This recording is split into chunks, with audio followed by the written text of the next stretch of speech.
This is VOA News. I'm David Byrd.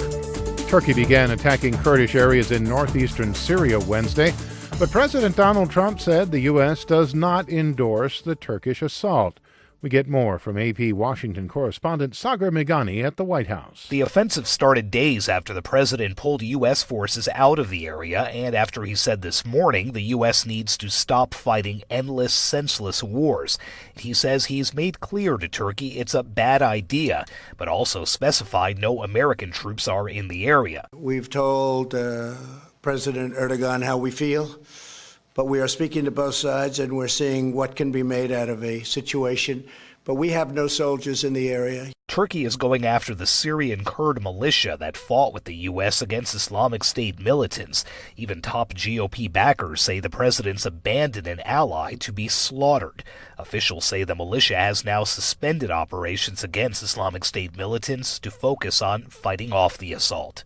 Sagar Meghani at the White House. Democratic presidential candidate Joe Biden said Wednesday for the first time that President Donald Trump must be impeached for abusing the powers of his office.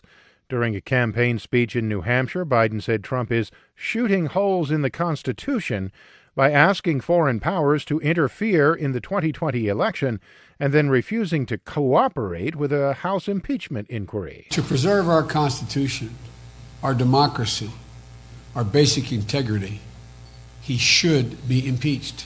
The president responded Wednesday afternoon that Biden's campaign was falling like a rock. The White House calls the impeachment inquiry unconstitutional and demands the full House be allowed to vote on whether there should be an inquiry. For more, visit voanews.com. This is VOA News. A heavily armed assailant ranting about Jews tried to force his way into a synagogue in Germany Wednesday on Yom Kippur, Judaism's holiest day.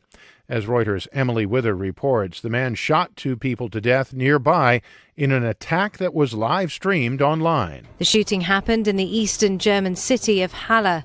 According to German media, a hand grenade was also thrown into a Jewish cemetery and shots fired into a kebab bistro. Police say they are looking for suspects who fled the scene and are asking citizens to remain in their homes. A second shooting incident was reported in nearby Landsberg. The attack happened on Yom Kippur, the holiest day of the year in Judaism, when Jews fast for more than 24 hours seeking atonement. That is Emily Wither of Reuters.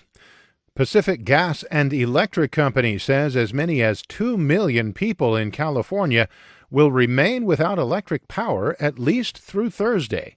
AP's Ed Donahue tells us why. The reason? Strong Santa Ana winds. The fear is electrical equipment could set off a wildfire. PG&E's Mark Mancieson says they are on this. We have helicopters, ground crews, people on the ground that will be inspecting every foot of our wires and our electrical components to make sure that there's no damage. This means lights are out, traffic lights are out, which can make driving through an intersection a challenge. Deputy City Manager Kip Harkness in San Jose says this may not be over even when the wind threat is over. Then at that point, it can take up to 5 days for the last customer to be restored. Flashlights, candles, and coolers are among the hard-to-find items. I'm Ed Donahue. 3 scientists won the Nobel Prize for Chemistry for their invention of rechargeable lithium-ion batteries. Reuters correspondent Gracie Jerome reports. Their rechargeable battery laid the foundation of wireless electronics like mobile phones and laptops.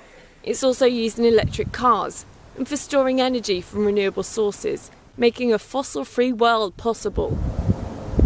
British scientist Stanley Whittingham made the world's first functioning lithium battery in the 1970s.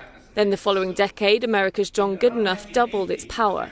Japan's Akira Yoshino then removed any pure lithium from the battery, making it much safer.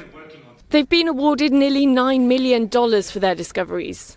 It's not the first science prize John Goodenough's won, but at 97, he's now the oldest winner in Nobel Prize history. That's Gracie Jerome of Reuters. And the White House has denied a report in the South China Morning Post that said Vice Premier Liu He was expected to leave Washington Thursday after no progress in deputy-level trade talks. For more, visit voanews.com. I'm David Byrd, VOA News.